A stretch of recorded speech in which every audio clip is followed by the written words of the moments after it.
भगवान शंकर जब राम जी की कथा की शुरुआत करते हैं तो वो कहते हैं कि बंदव बाल रूप स्वय रामू सब सिद्धि सुलभ जपत जिसु नाम।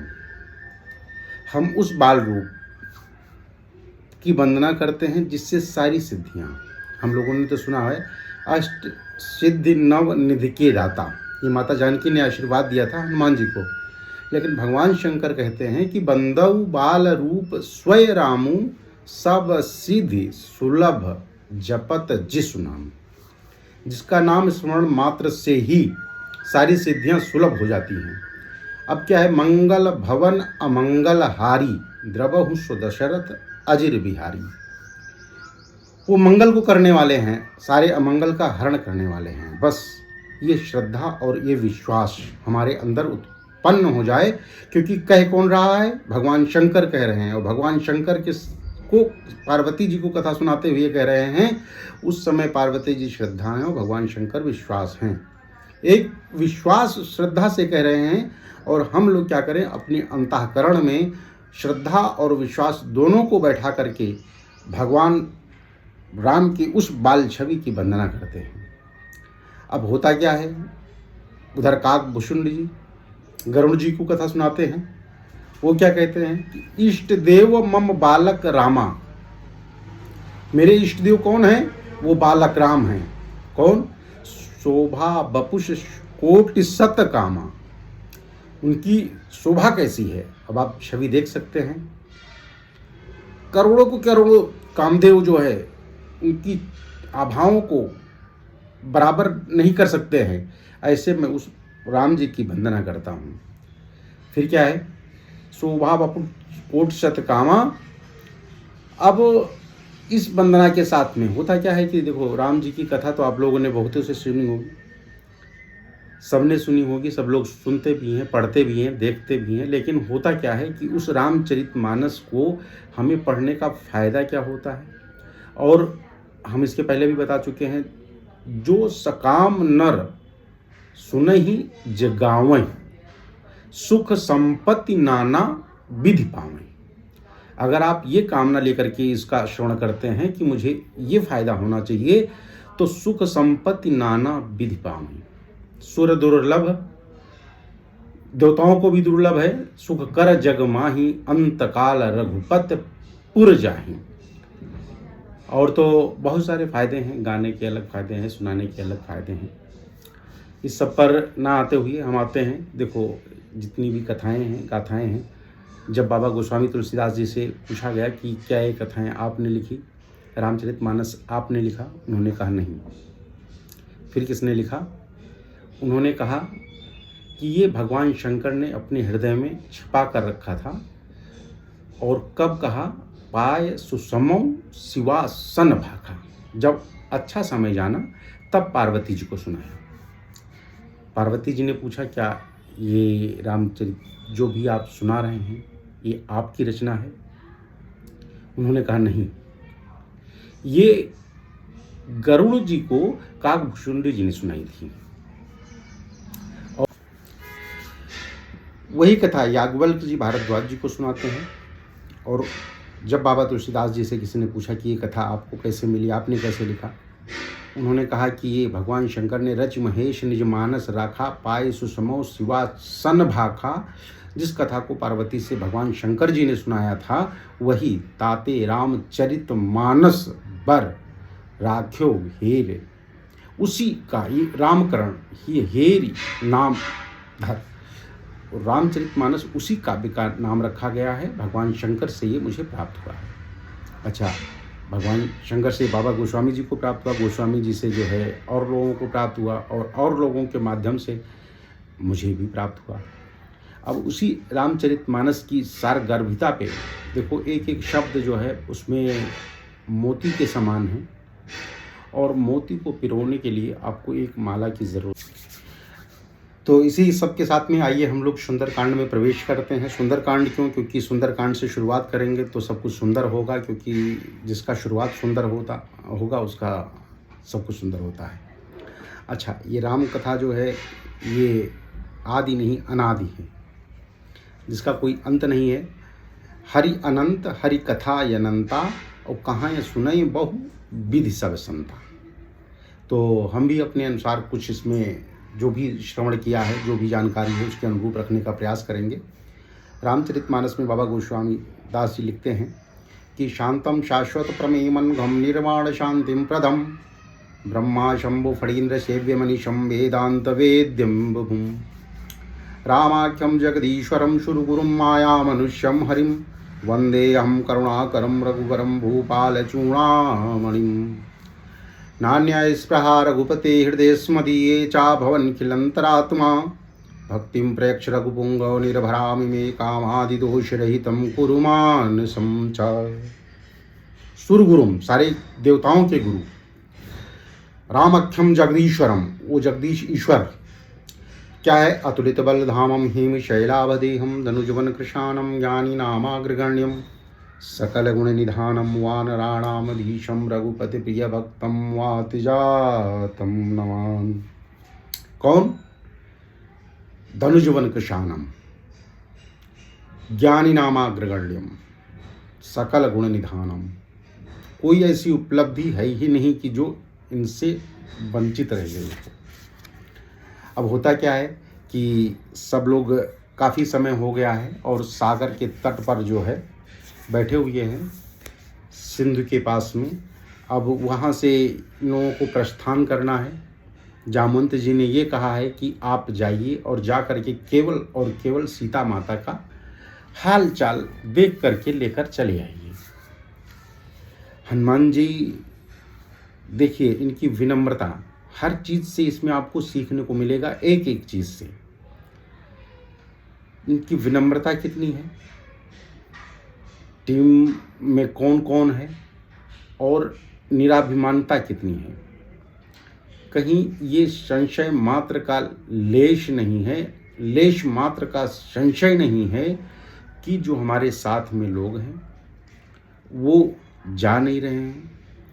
उनसे क्या कह रहे हैं कि आप लोग यहीं पर इस समुद्र तट के पास में आराम करिए। कब तक? जब तक मैं उधर से लौट के ना आ जाऊं। और लोगों के मन में ये भ्रांतियाँ होती हैं कि अगर मैं जा रहा हूँ पता लगाकर मैं आऊँ और अच्छा काम अगर मैं करूँ तो प्रशंसा मुझे मिलनी चाहिए। हनुमान जी क्या सोचते हैं कि ये अगर हम 20 लोग, 50 लोग, 1000 लोग साथ में हैं, तो जब मैं वापस लौट के आऊँगा और जब सब साथ में जाएंगे और ये शुभ समाचार भगवान राम को देंगे तो प्रशंसा के पात्र सब लोग होंगे। ये हनुमान जी सोचते हैं। राम जी को पहले पता था, जब सारे वानर जाने लगे तो भगवान राम ने अंगूठी निकाल के हनुमान जी को जब दिया, उन्होंने कहा कि कई बल बिरह, बल भी कहना और बिरह भी कहना, बेग तुम आयो। वो जानते थे कौन जाएगा, राम जी भी जानते थे, लेकिन उस निराभिमानता की पुष्टि करने के लिए पहली चीज, दूसरा सद्गुर वचन और वैद्य विश्वासा, सद्गुरु वचन वैद्य विश्वासा। तो हनुमान जी कौन है? जब बाबा गोस्वामी जी ने रामचरितमानस लिखना शुरू किया तो श्री गुरु चरण, गुरु कौन? जो भगवान से मिला थे। भगवान सर्वत्र हैं, हम सब पढ़ते हैं, हम सब जानते हैं, लेकिन कभी ये जानने का प्रयास नहीं किया कि उस सर्वत्र में यत्र तत्र हम कहाँ ढूंढें। सर्वत्र में यत्र तत्र हम कहाँ ढूंढें? हृदय के अंदर ढूंढें, हृदय के बाहर ढूंढें। हम भगवान में हैं या मेरे में भगवान है? ये कभी कभी मन में विचार आता है लोगों में, कभी कभी कुछ समय सोच करके हम लोग इसको छोड़ देते हैं। लेकिन हमारा काम इसको छोड़ना नहीं है।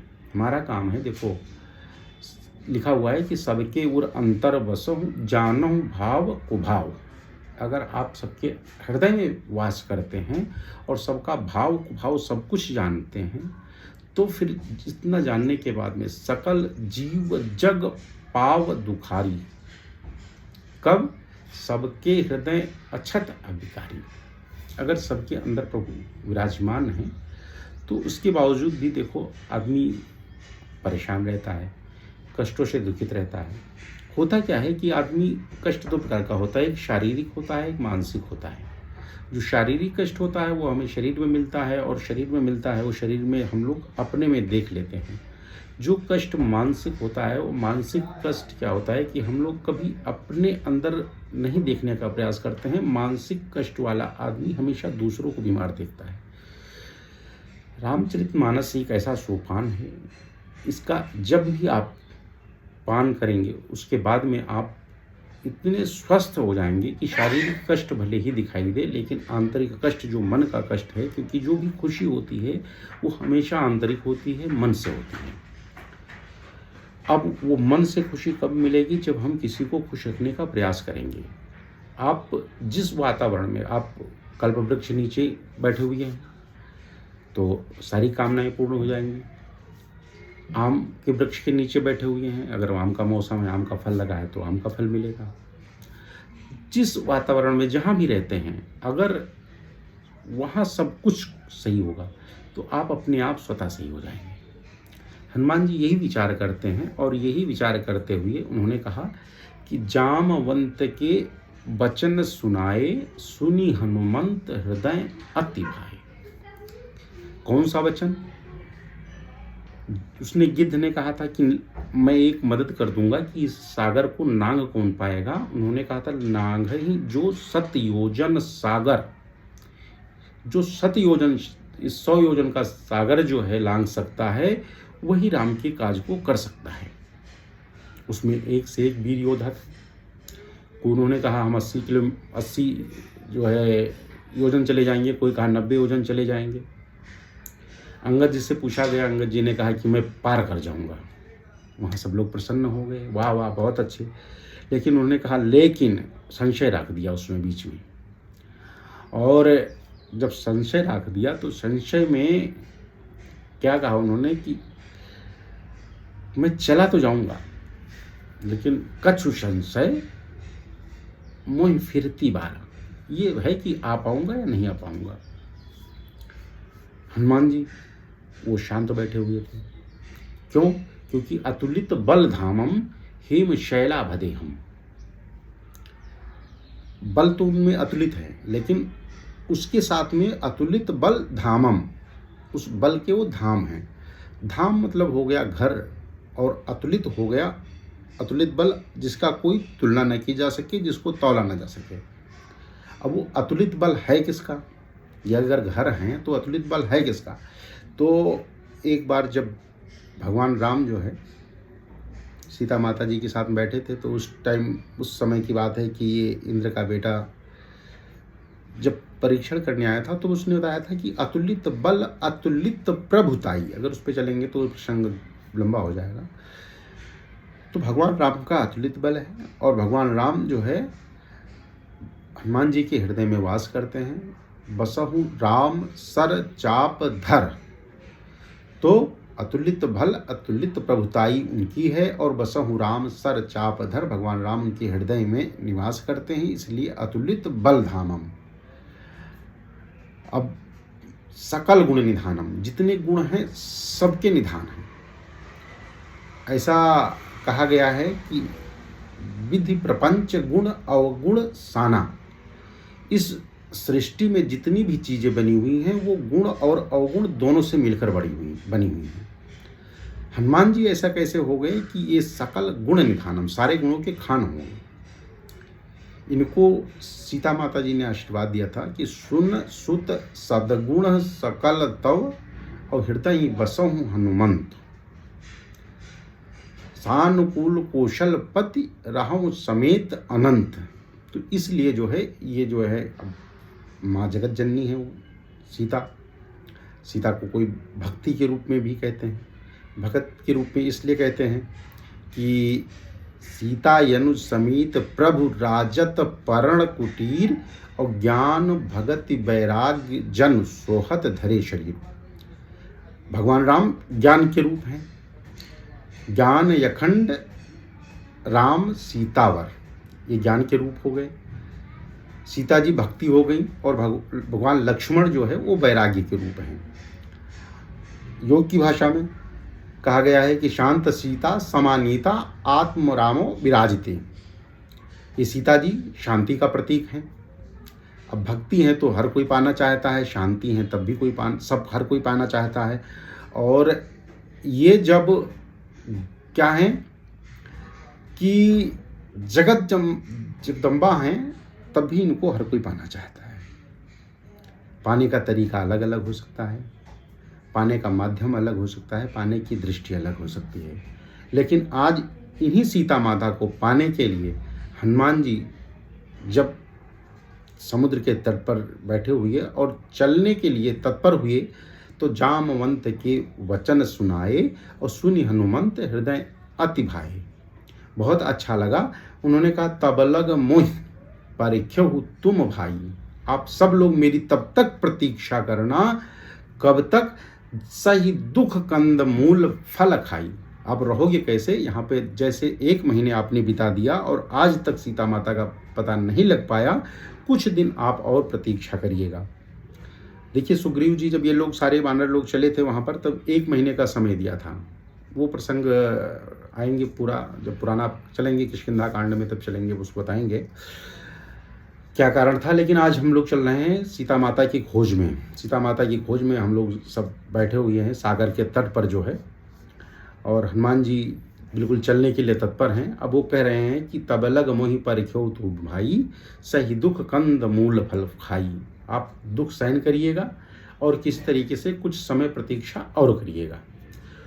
तो होता क्या है, कब तक प्रतीक्षा करनी है लोगों ने पूछा। उन्होंने कहा कि जब लग या वो हूँ सीते ही देखी, जब तक मैं सीता जी को देख करके वापस नहीं आ जाता हूँ। ऐसा क्यों कहा? क्योंकि सुग्रीव ने कहा था कि अगर 1 माह बीत जाने के बाद में बिना पता लगाए कोई भी वापस आएगा तो मैं उसको मार दूंगा। 1 माह की अवधि बीत चुकी है, अगर ये वहाँ जाएंगे तो मारे जाएंगे। अब यहाँ पर बैठे हैं तो दुख सहन करके आप प्रतीक्षा करिए। और जब लग या वो सीते ही देखी तो कब हुई ही काज। उन्होंने लोगों ने कहा कि अगर नहीं आ पाए तो, इन्होंने कहा ना, हुई है ये काज, ये काम होकर के रहेगा। मोहि हर्ष विशेखी। आप देखिएगा, जीवन में भी देखिएगा, कभी किसी कार्य को करते समय अगर आपके हृदय में प्रशंसा हो रही है करने से पूर्व, करते समय, तो ये बिल्कुल सत्य मानिए कि उस काम को आप हंसी खुशी और जीत की परिणाम के साथ में ही समापन करेंगे। ये हनुमान जी ने कहा कि वहीं काज मोहि हर्ष विशेखी। और यह कही, इतना सब कहने के बाद में उन्होंने क्या किया, यह कही नाई सबन कहु माथा। हनुमान जी की निराभिमान्यता देखिए। ये सब कहने के बावजूद उन्होंने सभी लोगों को प्रणाम किया, 1-2 लोग को नहीं कि ये छोटे हैं, ये बड़े हैं, ये अच्छे हैं, ये बुरे हैं। उन्होंने यह कही नाई सबन कहु माथा, और चले वह हर्ष, और हंसी खुशी से प्रसन्न होकर के चले वह हर्ष हिया धरि रघुनाथा। भगवान को अपने हृदय में बैठा करके हनुमान जी अब प्रस्थान कर दिए। तो इसी के साथ में मित्रों बस यहीं पर विराम लेना चाहेंगे। बाकी अगला क्रमांक अगली बार में देखेंगे। तब तक के लिए धन्यवाद।